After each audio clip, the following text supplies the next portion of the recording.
El mundo me recordó como un ícono de belleza, elegancia y dulzura. Pero pocas personas saben que esa dulzura nació del dolor.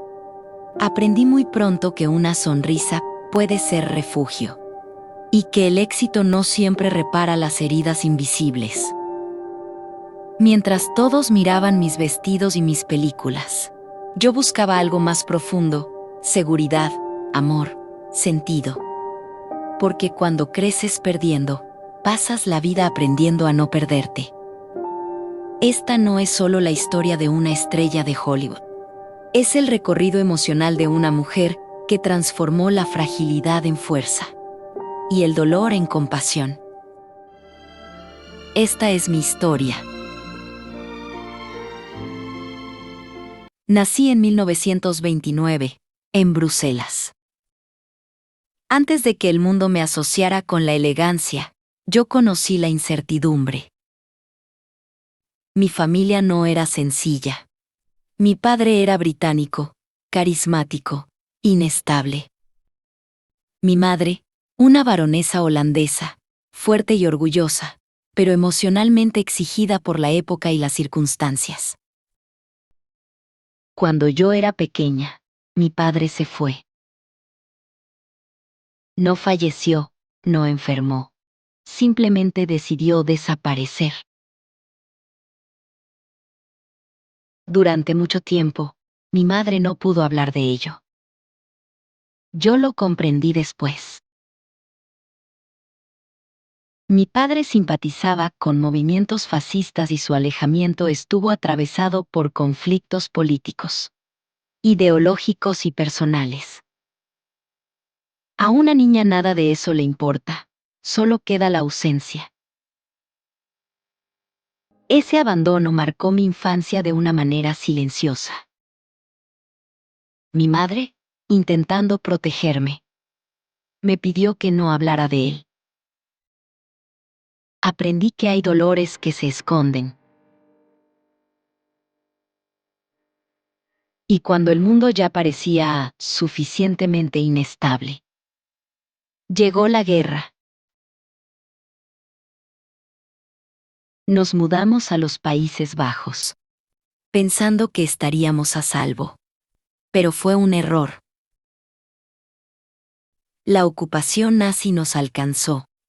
Mi familia fue vigilada. Personas cercanas desaparecieron. Asistí a clases clandestinas de ballet. Las funciones se hacían en sótanos, a puertas cerradas, con el dinero destinado a la resistencia holandesa. El arte, incluso entonces, era una forma de sobrevivir. El hambre fue devastadora. Hubo inviernos enteros en los que los alimentos casi no existían. Comíamos tulipanes. Mi cuerpo se debilitó, pero mi mente se volvió extremadamente alerta. Aprendí a escuchar el silencio, a anticipar el peligro, a sentir antes de hablar. Mi madre también cambió. La guerra la endureció. El miedo constante la volvió más estricta, menos disponible emocionalmente. Claro que no la culpo. Ella también estaba sobreviviendo. Cuando la guerra terminó, yo ya no era una niña despreocupada. Era una adolescente con una madurez que no había pedido. Cuando la guerra finalmente dio su último suspiro, yo tenía 16 años y pesaba apenas 40 kilos. Mi cuerpo era un mapa desgastado de privación, asma, ictericia y una anemia tan severa que cada mareo me gritaba que sobrevivir tenía un precio altísimo. Recuerdo como si fuera ayer el día de la liberación. El silencio aplastante de la ocupación fue rasgado por el rugido estruendoso de los tanques aliados. Los soldados nos lanzaban barras de chocolate y cigarrillos como si fueran golosinas de la suerte. Ese primer bocado de chocolate fue como morder la libertad misma. Un sabor que, décadas después, aún me parecía un milagro cotidiano que no podía creer. Pero la guerra no solo dejó cicatrices físicas en mi piel. Me tatuó con una gratitud eterna y una urgencia de vivir que pocos podían comprender en los sets de rodaje. Con la paz finalmente en el horizonte, mi madre y yo nos mudamos a Londres. Mi sueño era único y feroz, ser prima ballerina, la reina del ballet. Entrené con una disciplina casi religiosa, casi como una monja de la danza, bajo la mirada implacable de la gran Merer. Pasaba horas frente al espejo, ignorando el dolor que me devoraba los pies, tratando de recuperar los años perdidos por la desnutrición. Pero el veredicto fue brutalmente cruel. Tienes el alma, pero tus músculos han sufrido demasiado. Eres demasiado alta y estás demasiado débil para ser una gran bailarina. Aquella frase fue como mi primera pequeña muerte. Todo lo que anhelaba se desvaneció en un camerino helado de Londres. Pero, ¿qué demonios? La necesidad era más fuerte que el duelo. Tenía que mantener a mi madre. Así que cambié las zapatillas de punta por los coros vibrantes de los teatros musicales y pequeños papeles en el cine británico. No era una actriz.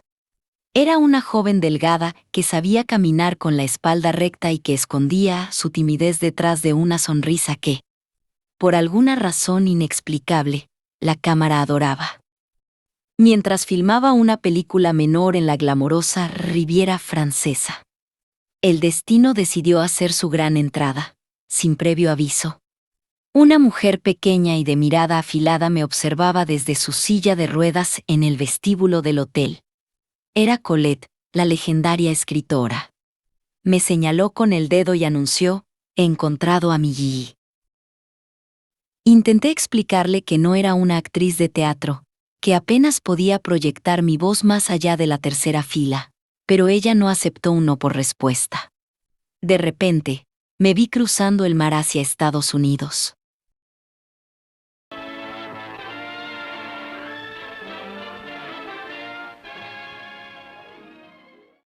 Nueva York era un rugido constante de claxon y luces de neón, un contraste absoluto con el silencio sepulcral de la Holanda ocupada. ¡Qué locura! ¿Quién lo habría imaginado?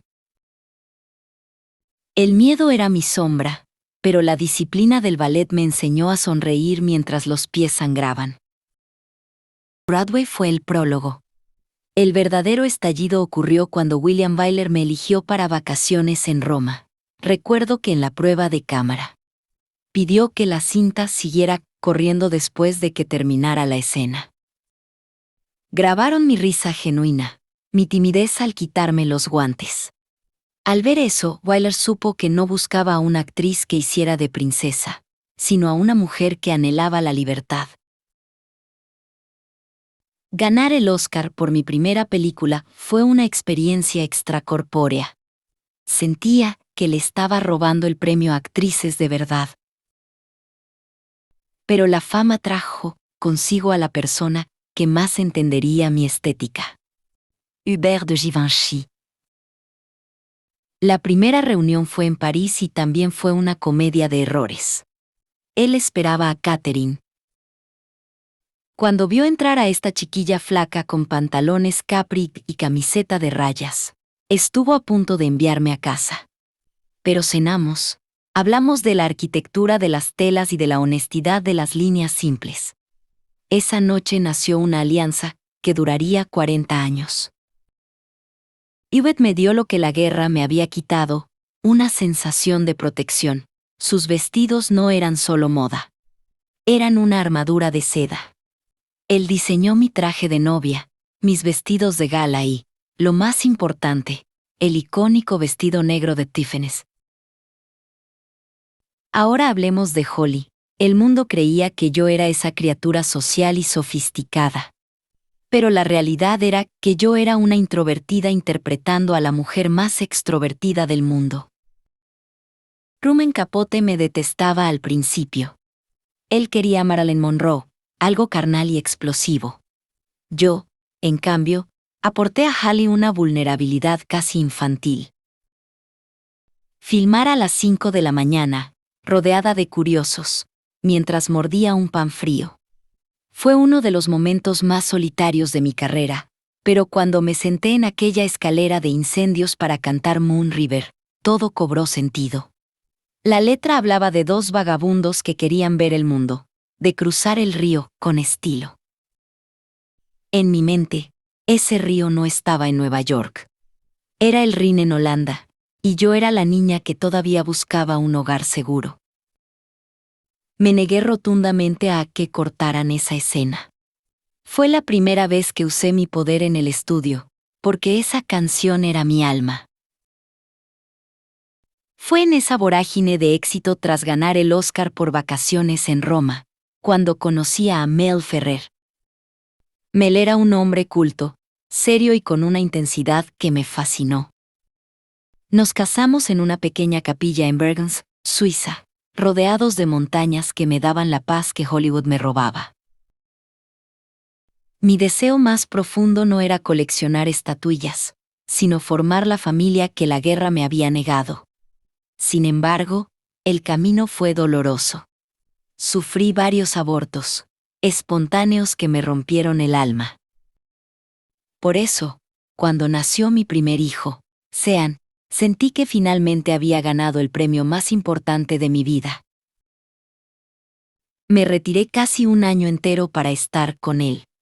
Las luces de los estudios no podían compararse con la calidez de su cuna.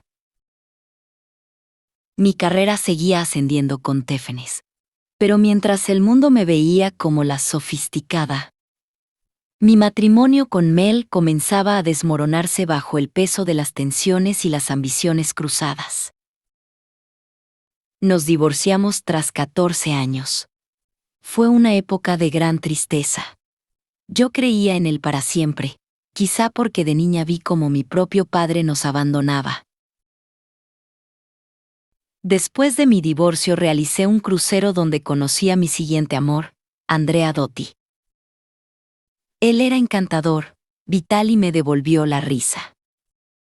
Nos casamos en el año 69 y me mudé a Roma, dispuesta a ser una señora italiana y dejar atrás el cine. En 1970, a los 40 años y tras un embarazo difícil en el que tuve que guardar reposo absoluto, nació mi segundo hijo, Luca. Mis hijos eran mis dos pilares, Sean, el compañero de mis años de madurez, y Luca, el sol de mi etapa romana. La vida en Roma no fue un cuento de hadas. Las infidelidades de Andrea y el acoso constante de los reporteros erosionaron nuestra unión. Aún así, me quedé allí por muchos años, priorizando la estabilidad de mis hijos. Para mí, ser madre no era un papel secundario. Era el único papel que quería interpretar a la perfección. No fue hasta más tarde, cuando ya no buscaba el amor, que conocí a Robert Wolders. Robbie era holandés, como yo, y también había sobrevivido a la guerra. No necesitábamos palabras para explicarnos nuestros miedos. Él entendía el silencio que deja el hambre. Aunque nunca nos casamos, fue mi compañero más leal. El hombre que me tomó de la mano cuando decidí que mis últimos años pertenecerían a los niños del mundo. En los años 80, mi vida cerró el círculo. Me convertí en embajadora de buena voluntad de UNICEF. Ya no me importaba si mi maquillaje estaba intacto o si mi eterno amigo había aprobado mi atuendo. Me puse mis camisas de algodón y viajé a Etiopía, Sudán y Somalia. En Somalia, el polvo se pegaba a mi garganta, el mismo polvo que recordaba de las ruinas de Arnhem. Esta vez, yo tenía una voz que el mundo escuchaba. Recuerdo haber dicho, no creo en el aislamiento colectivista, creo en la responsabilidad individual. Si no podíamos salvar a todos, salvaríamos a uno. Y luego a otro.